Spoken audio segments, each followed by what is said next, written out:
Hello everyone, today we're going to be looking at how we do a firmware update on the XTR2 unit, the reasons for doing it, how you do it, the process, and also how you get notified when there is a firmware update as well.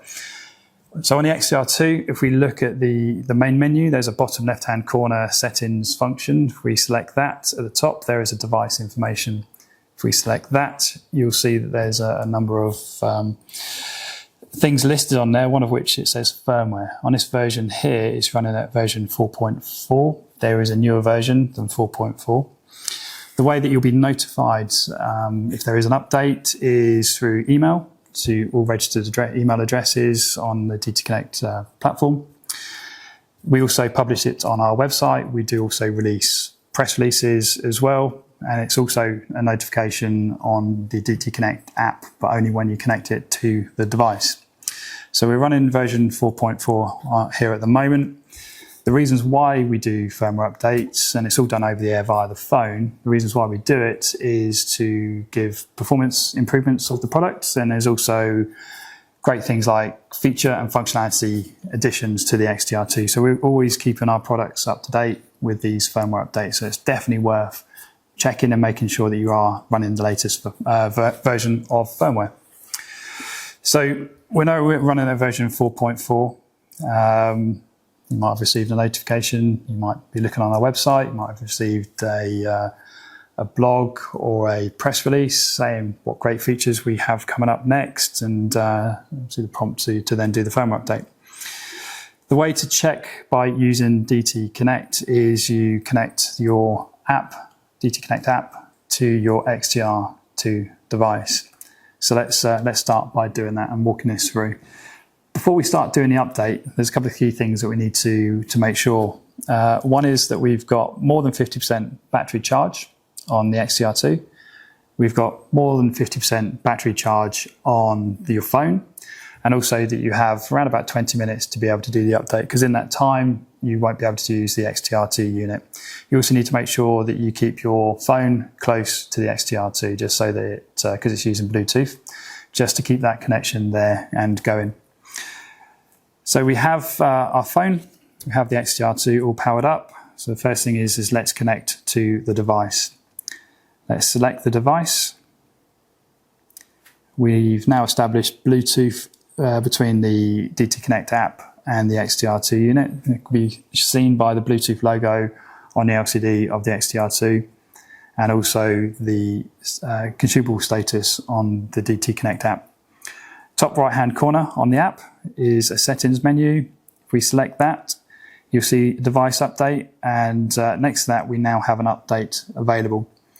If there's no update, then it won't say update available. One of the other things to check is that when you go into the settings menu, you just leave it for a couple of seconds to establish communications, to then pull through and to determine if there is an update available. Next thing is we simply click on update available.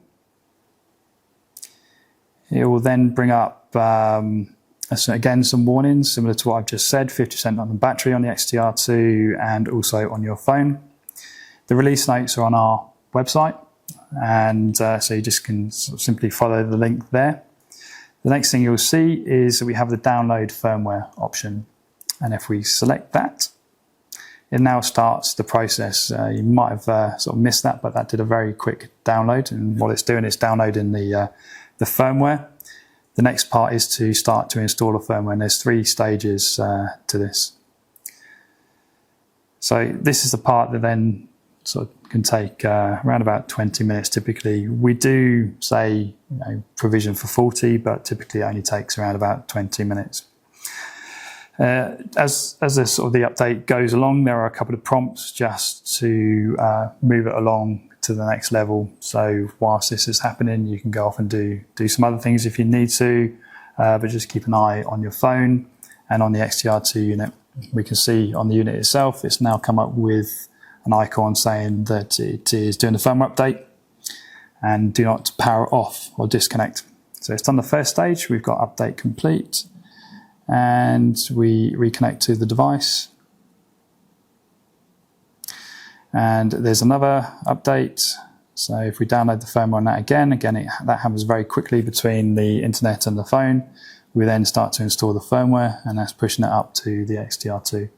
So we're now on the second stage of the firmware update. So like I say, there's 3 in this update, and this will take us to version 4.5.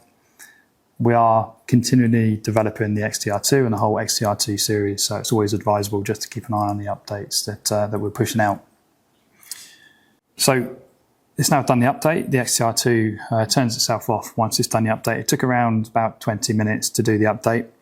We've got a notice there saying, please restart your device and connect again. So let's turn the XTR2 back on. And then we'll reconnect to the device. So we go connect to device. Again, we've established communications with the XTR2. We've got the Bluetooth logo in the top left-hand corner. DT Connect app will then give us an indication the device is all up to date, which is great.